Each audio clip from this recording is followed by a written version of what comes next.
6 out of my top 10 performing videos are all about shingles. So people are wanting to know about shingles.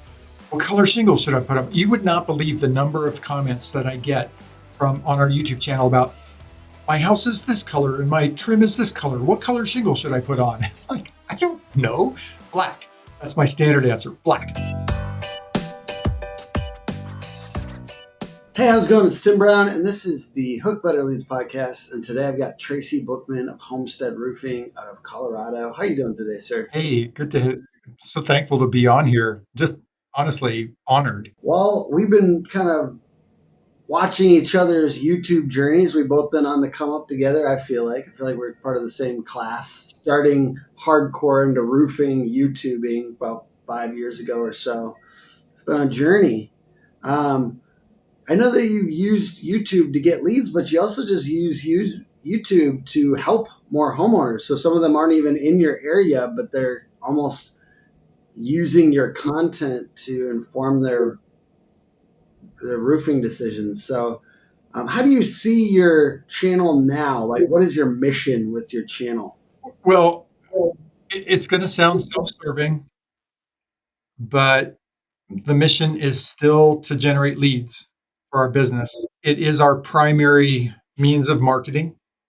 And the reason that I publish the videos that I do, the videos are all designed to give homeowners information to help them through the roofing process, help them through the insurance claim process, all of the stuff that's associated with roofing.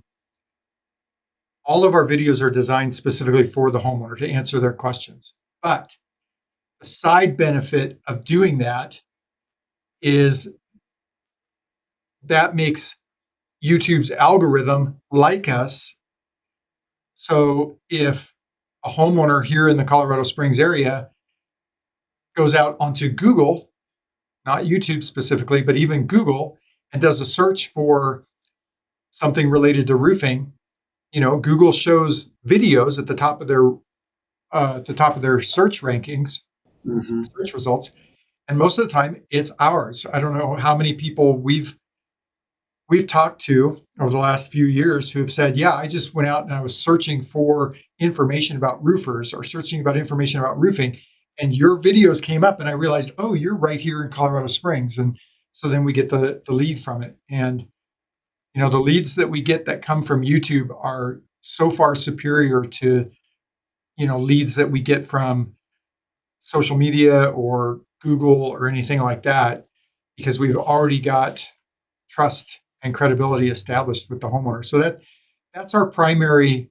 motivation, to be honest, it's a lead generator for us. Does your company want to build your brand and get more jobs in the neighborhoods you're currently working in? The Brick by Brick playbook allows you to establish your brand, your reputation, and gain trust in any neighborhood in your service area with a series of 4 postcards sent once a week to the neighbors of your current jobs. If you want to get more work in the neighborhoods you're currently working in, get with the team at Dope Marketing and get your Brick by Brick playbook set up today. It's like the more people that like, know, and trust you, the bigger your business will grow. Right.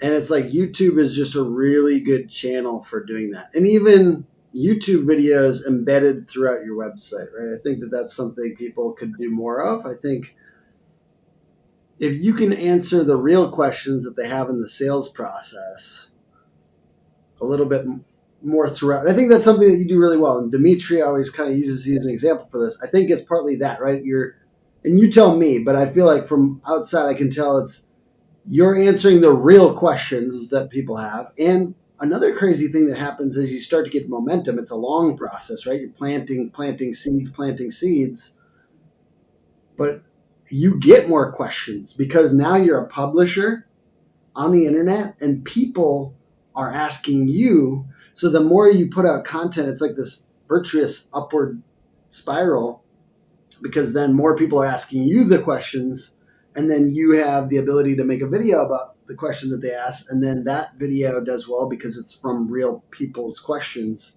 Yep. And it actually just keeps going. Yep. Yeah, and that's why none of the videos that we publish are what I would call sales videos. They're not infomercials, right? They're taking a question that a homeowner has. How do I choose a roofer? How do I find a roofer? How do I avoid getting scammed by a roofer?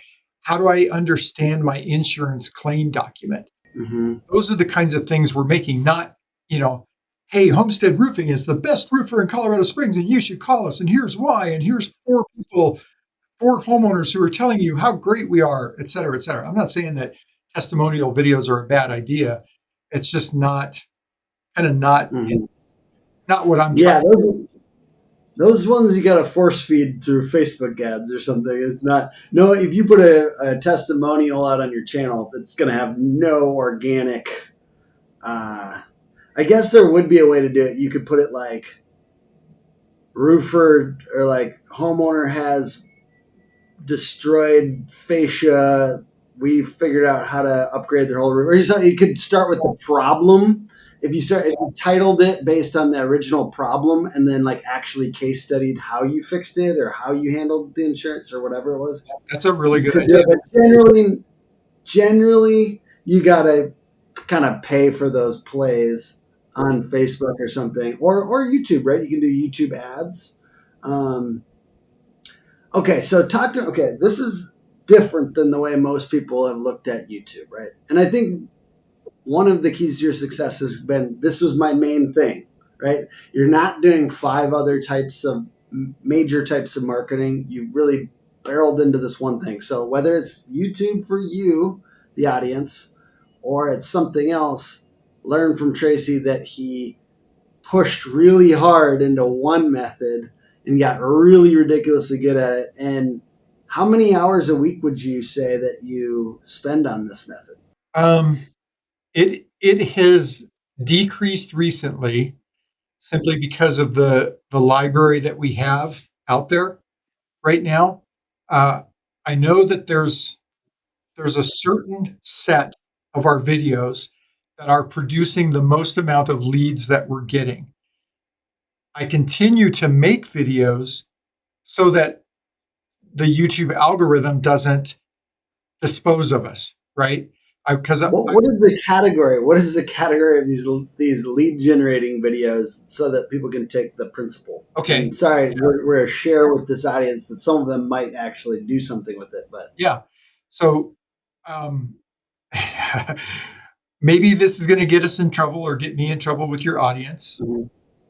depending on Well, that's invited. Comment below if you disagree. depending on how much of your audience is roofers. But I do have a lot of videos out there for homeowners on how to protect themselves from getting scammed by roofers.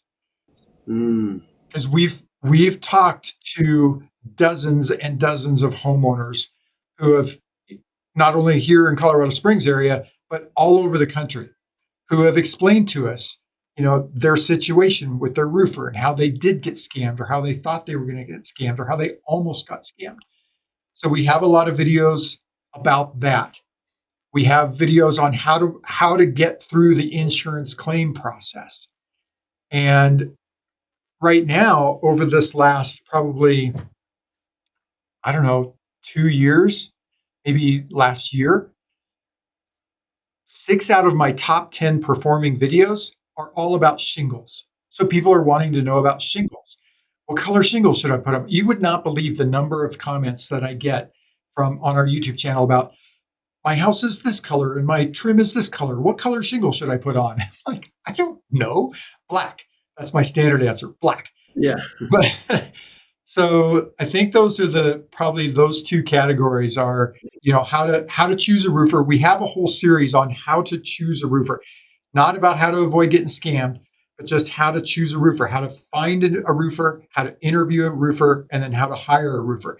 And we give away a free PDF that people can download off our website that goes through all of that information. So that's probably our biggest lead generator right there. Sorry, I was pulling up this video to. By the way, thank you for your tips. I was pulling up this video because I wanted to add some comments here. I feel like this is a good interlude for our entertainment section of the podcast, where Tracy isn't going to find it as entertaining, but hopefully the audience, the average audience, doesn't mind if you're a little stressed out during this, but we'll get back to the positivity here in a second. I'm going to read some of the comments from Dimitri's interview with you. Besides the nice ones, I'm skipping all the nice ones. Nice, nice, nice. Very honest. Super nice. Positive. Okay, here we go. Here's where the negative. There's literally like 2 negative ones. I'm gonna read them to you. So this is the one from Dimitri's video, not mine. Yes. Yeah, okay. Yes. He said, "I am sure this guy is an ethical roofer." Basically, the video was about why roofers hate this YouTube channel and content marketing, right? Like, so this guy says, "I'm sure this guy is an ethical roofer, but his videos get on my nerves. As an owner of a roofing company who aims to be as ethical as possible, he irritates me. He acts like everyone but him is dishonest. I think it is because he is anal." Oh, geez. All right, buddy. But shout out to, I won't read his username, but nonetheless, this is his perspective. Saying, like, obviously, if how to avoid scams or whatever maybe paints a lot of roofers in a negative light. What is your response to that? I've tried to be a lot more sensitive to that recently because I don't want to leave that impression. And in fact, we've made a point, even in the video that we just released yesterday was about roofing scams, about a roofer or a homeowner here in Colorado Springs who potentially is lining up for getting scammed. And, we make the point. It's like, hey, not every roofer who knocks on your door is going to rip you off, but every roofer who's going to rip you off is probably going to knock on your door, right? It's just that there's just that, typically the more credible, the more trustworthy roofers, they're not the ones that are flying into a town after a storm and just canvassing a neighborhood. They're going to get as many contracts as they can, and then they're going to leave. And so I think those are the kind of videos that get underneath roofer skin the most, is because the big thing that we tell people is don't give a roofer money up front until you've got materials on your property. Well, number one, that's law here in Colorado. But even if you're in a state where that's not law, that's just, in my opinion, that's just not wise to give a contractor money until you've got something at your house that you've paid for.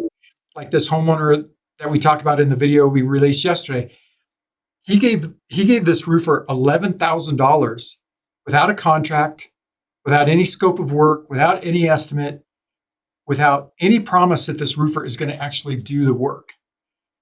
And that's what we get the most comments about on our YouTube channel from roofers is, well, it's perfectly legitimate for me to collect a deposit up front. And like, okay, yeah, I can see your point.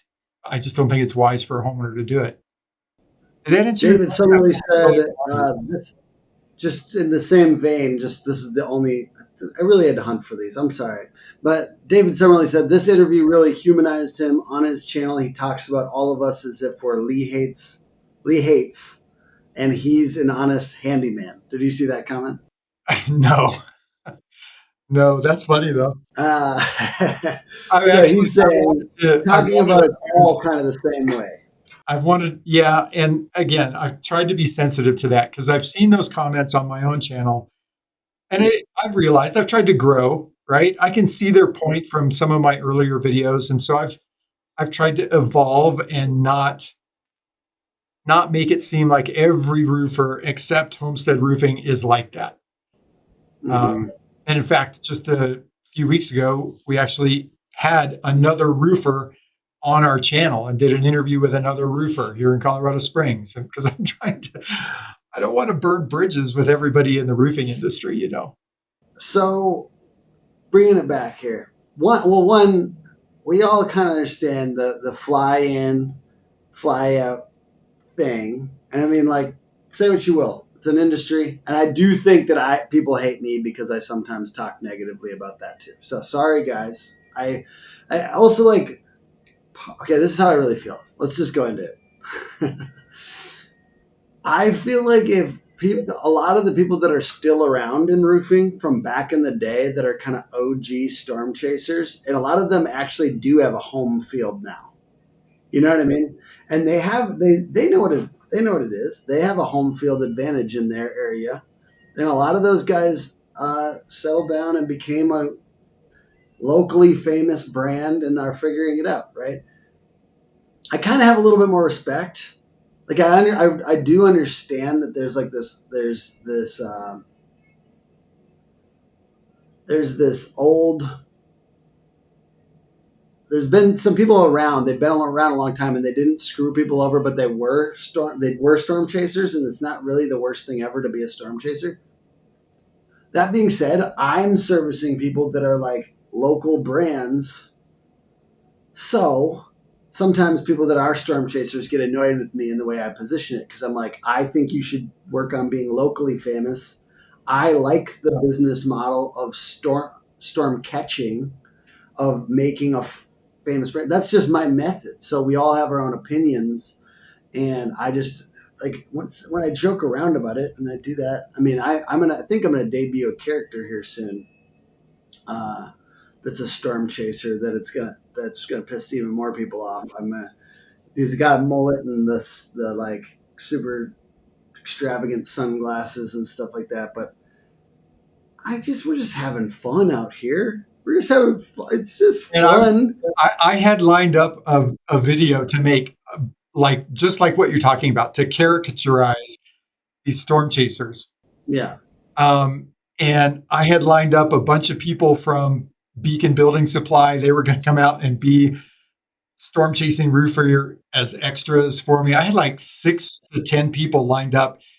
And then one by one, people couldn't make it. They had other commitments, and it ended up we had to drop it. But I'm still wanting to make that video. I want to make more funny videos. My guy is, I think he's going to be named, the roofing nomad is what I want it to be lovable. Do you know what I mean? Like, I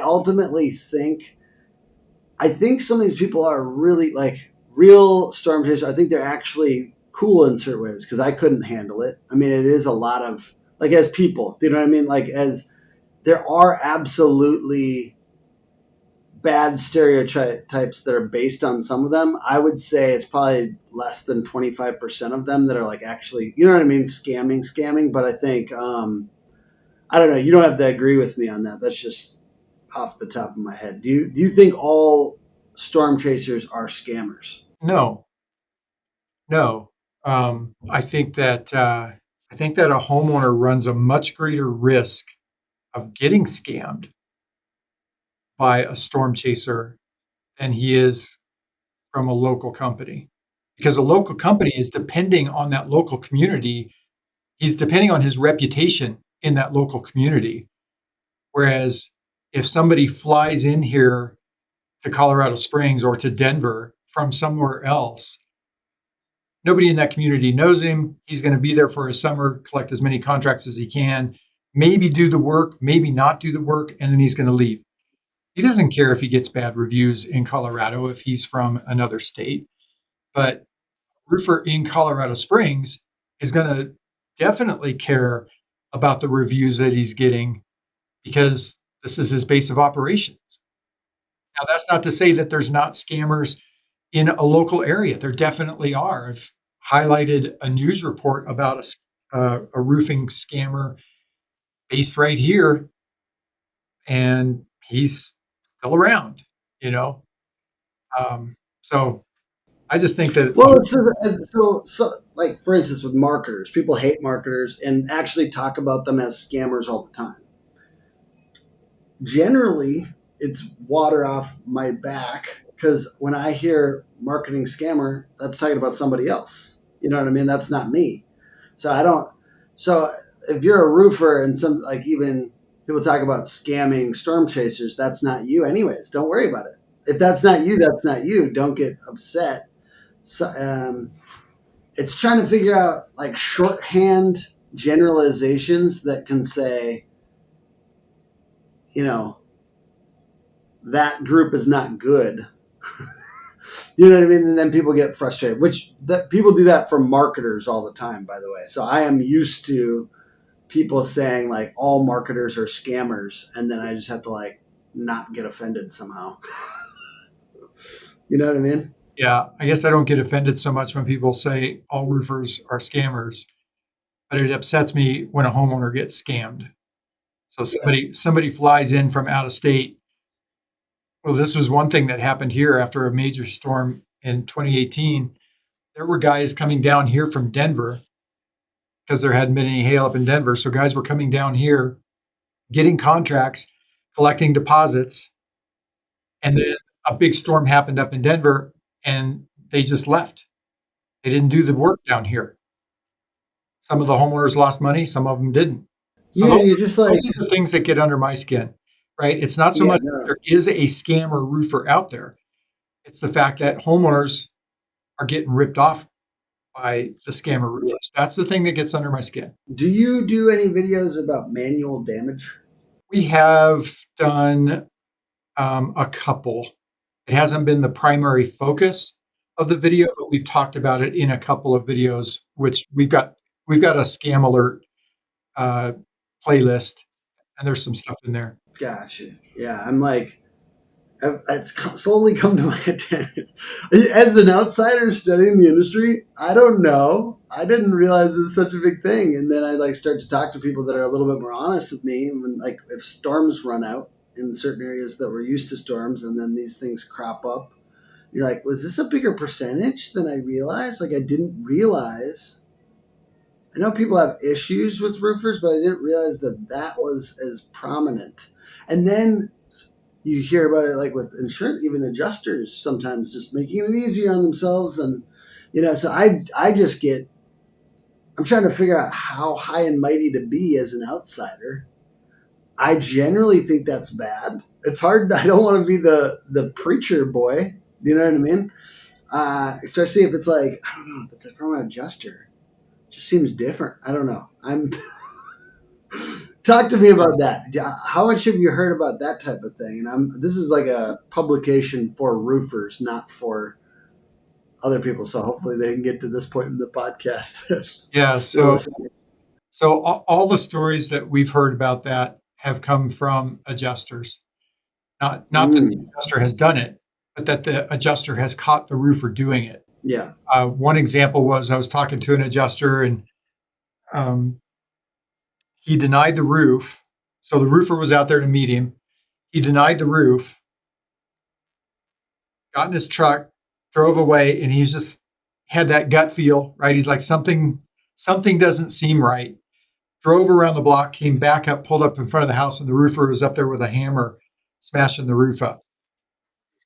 On another one, an adjuster told me that it was the homeowner and the roofer who had colluded to damage the roof so that he could get a new roof bought. Um, Dude, I'm not a narc or anything, but I've like, somebody has taken me to lunch before and been like, and I got canned because I was just doing a little, and I'm like, huh? Yeah. Like if the thing is, I think sometimes it's not always the employer. Sometimes there's employees. You know what I mean? That's an interesting one where it's not purely going to be the business owner condoning something. well, But okay, if you say that there's your 12-step sales process, and what about the 13th step, which is do anything to sell them? It's like there can be implied recommendations. well, and that's the, in my opinion, that's the big weakness that we have in this industry is that predominantly, especially in the hail markets, the homeowner is dealing with a commission salesperson.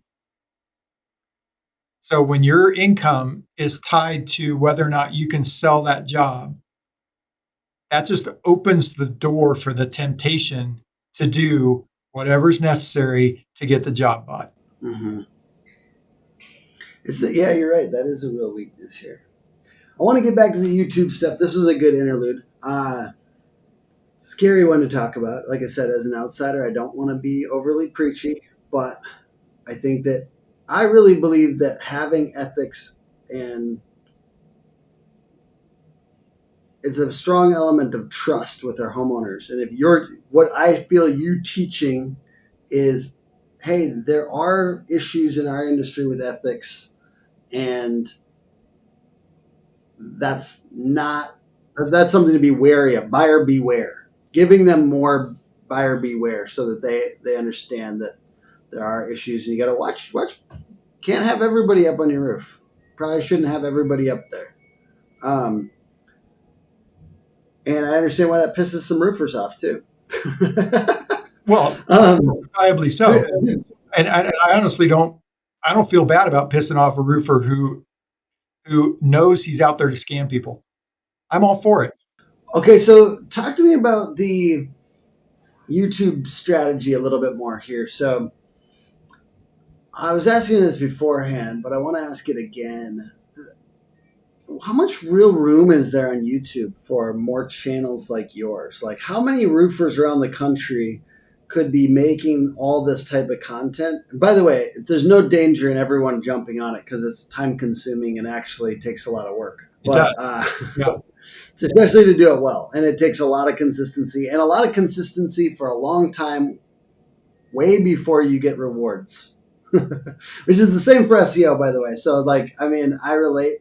But how many more channels like this could there be? Like, could 1,000 roofers sprout up a YouTube channel and really go hard on this content? Would that take away from you and your views? How much real opportunity is there before it gets oversaturated? Once you get to know us, there's no reason to buy from anybody else. What we do differently is we do stake in the factory. You're truly buying direct. We don't sell to distribution. We sell to roofers, the people that have been getting hurt for years.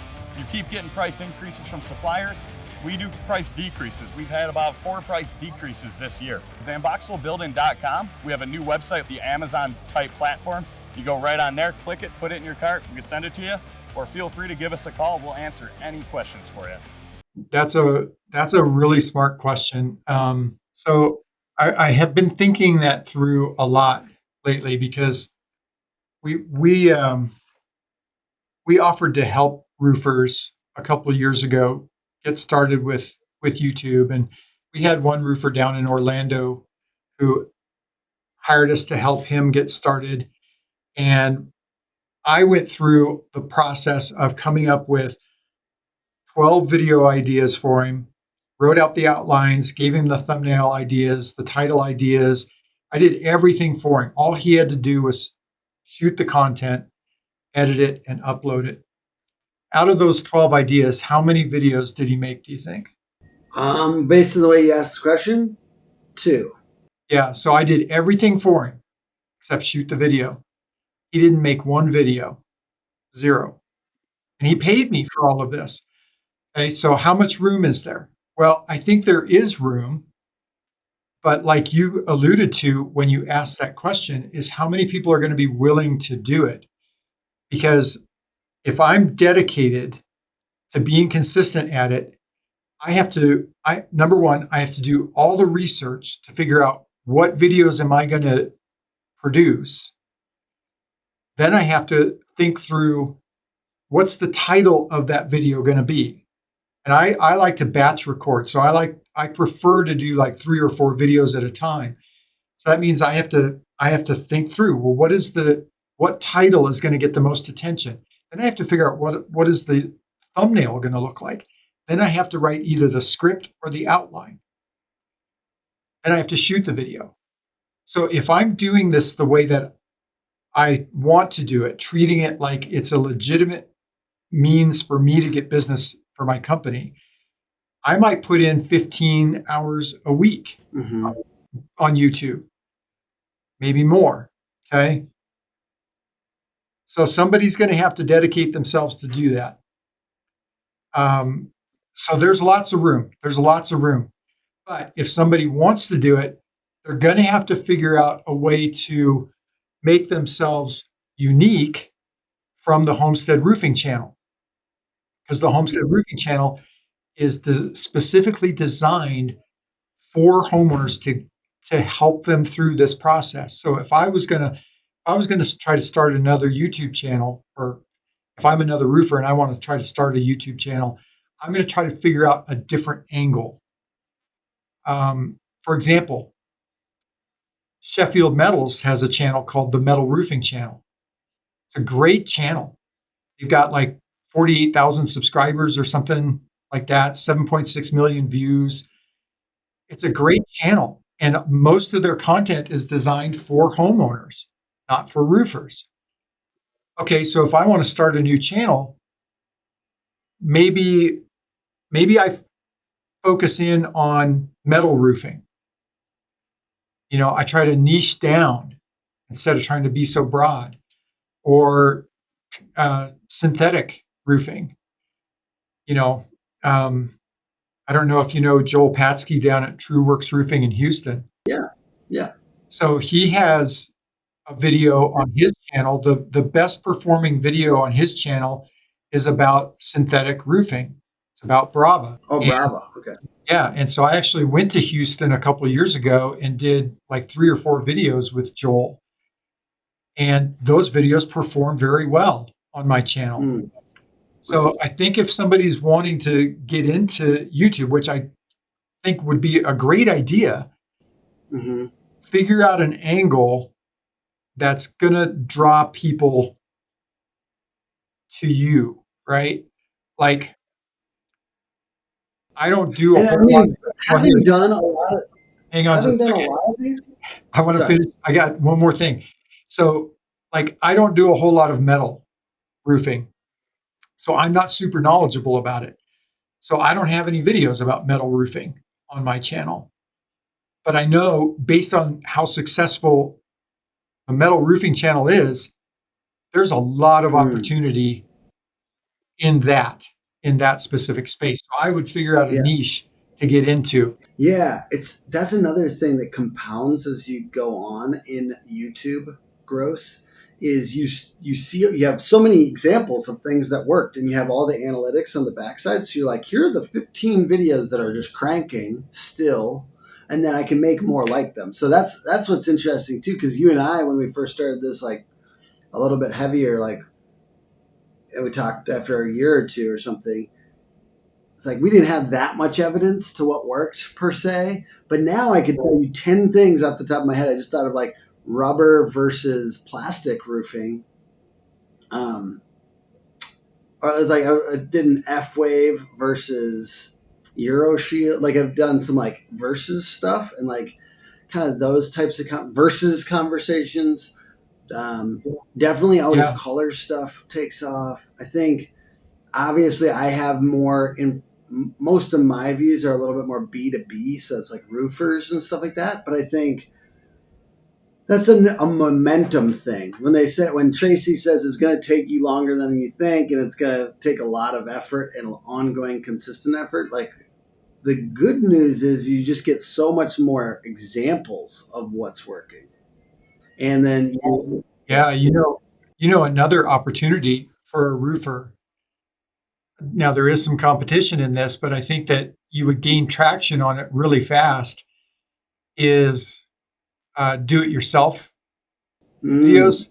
So I don't know if you yes, know, like the Grand yeah, Roofing has a channel out okay, there. That is, in my opinion, like one of the best, if not the best, roofing channel on yeah, YouTube for a specific purpose. So roofers are going to watch his channel, and homeowners who are thinking, hey, I've got this problem on my roof. Maybe I want to tackle it myself. They're going to go look up his channel, or they're going to do a search and they're going to find his channel. Like, how do you find a leak? Right? He's got a few videos about how to find a leak. They're excellent. So if I'm a homeowner and I do that search, I watch his video, right? Maybe I realize, he's in my area. I don't really want to do this myself. It's more involved than I thought. I'm going to call this guy because I trust him because he knows what he's talking about. So I think, do it yourself kind of videos, I think would do really, really well. yeah. And I think so I've thought a lot about this because when I first started, I was helping a couple other contractors with YouTube. I was going out every single month and filming with them, and a couple roofers, a more like remodeling contractor, and we did a lot of DIY then, and I've stepped away from it and kind of been recommending against it. That's because it's not the same customers sometimes in my mind, but I think it's the same as with SEO. You do some content for the algorithm. Yep. And you do some content for the sale. Yep. Right. And it's, if you, like you said, if you have things that are taking off and then you have other videos that are like roofer in city or like a little bit more sales, then your channel is higher.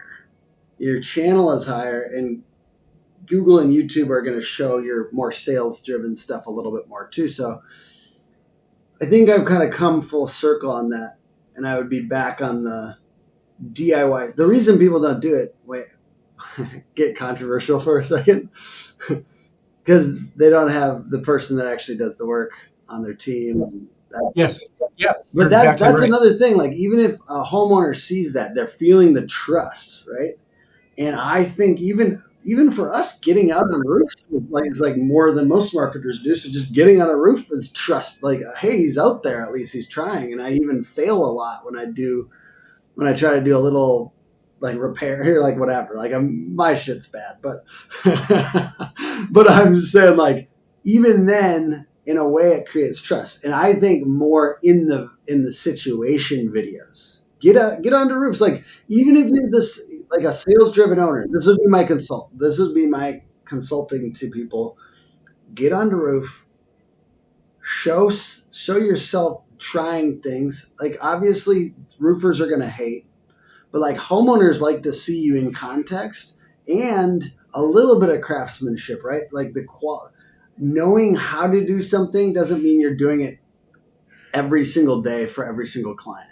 And showing a little bit of that and showing, hey, this is why we don't reuse flashing, or hey, this is what it looks like to do a good cricket behind a chimney or something. Like, you can show things and you can do it and you can be part of it. Even if you're not the main person, you can be part of it and say, this is what we do on every roof, but here's how to do it specifically. Doesn't mean you have to go do that every single day on the roof. You don't have to be the one to always build the cricket or whatever.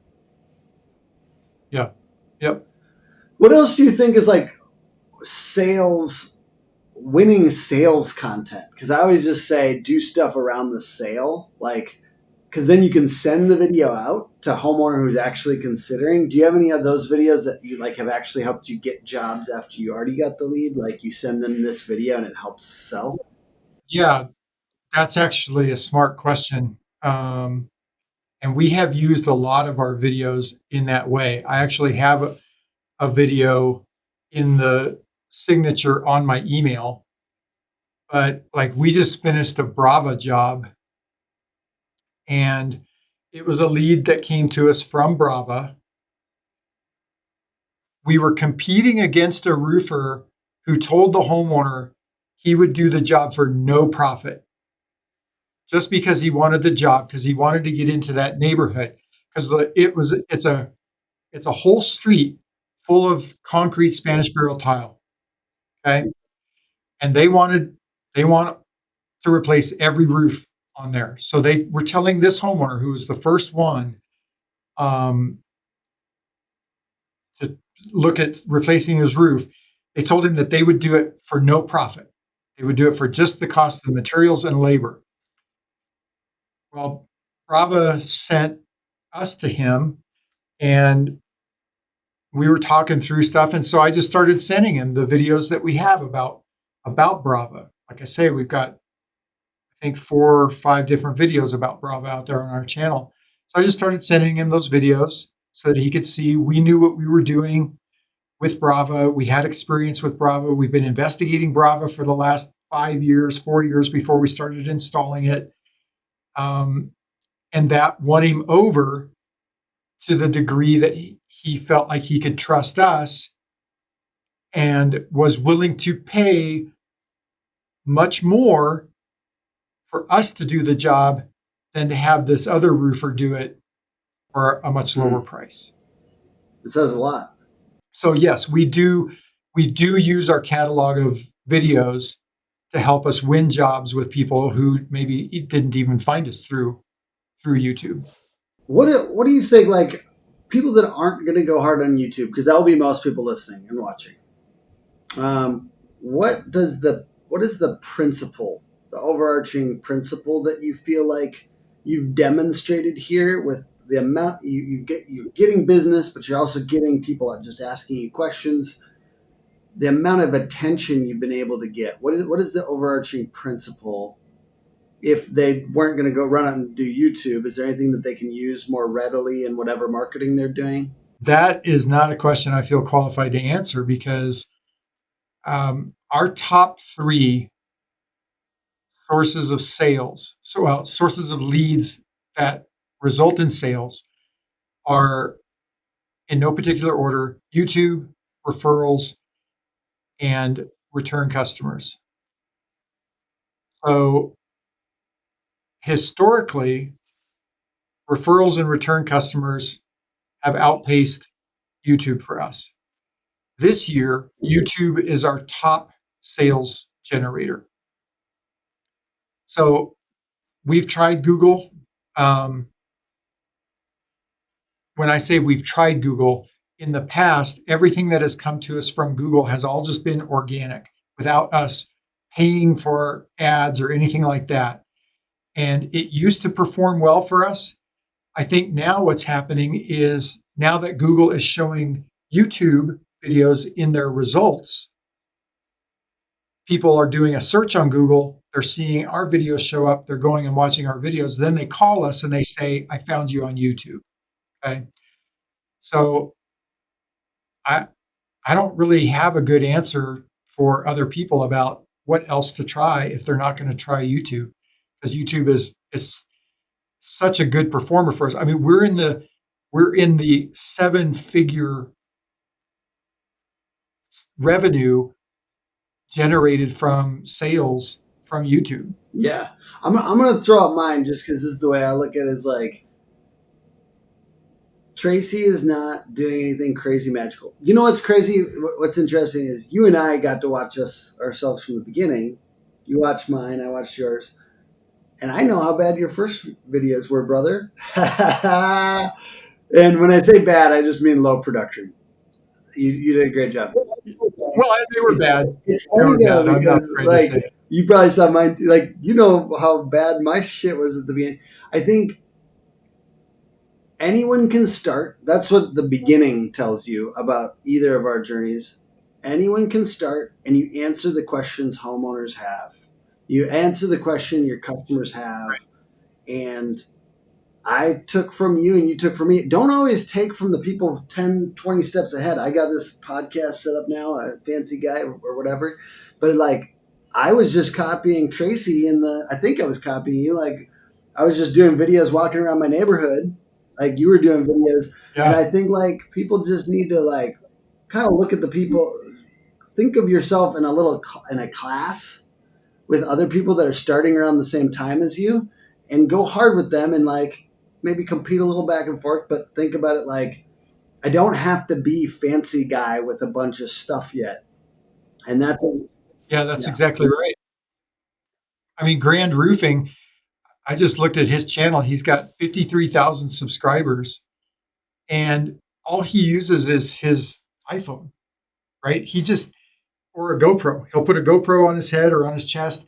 He holds his iPhone out, and it's not like he's walking around with some big semi-pro or consumer pro camera. I don't think he even has a microphone set up on it.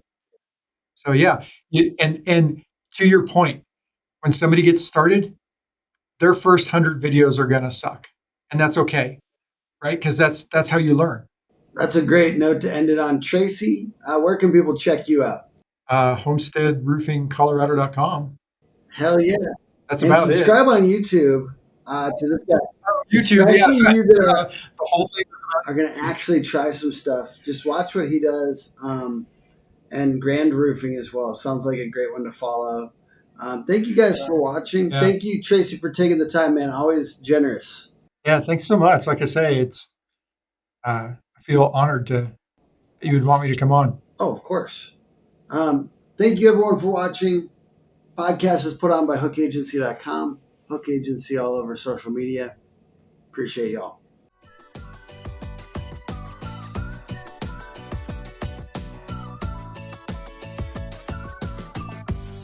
Join us January 5th through the 7th at Oklahoma City Convention Center for RoofCon 2026. It's going to be amazing. I hear there's somebody special that's going to be keynoting there. I'm going to be speaking. It's going to be really, really fun. And the best part is not even the speakers at events like this. Bringing the roofing industry together, talking about all the most cutting edge technologies and new methods, the best people in the industry sharing great information, as well as having community. That's what it's all about, having community and creating relationships. So join us. That's January 5th through the 7th at Oklahoma City Convention Center. They're so thorough with every detail of the website. Working with Hook, the design is probably 50x better than any other design I've ever had. Their team is super communicative, and I mean this genuinely. I'm happy to pay you guys to work with us. It's been a tremendous experience.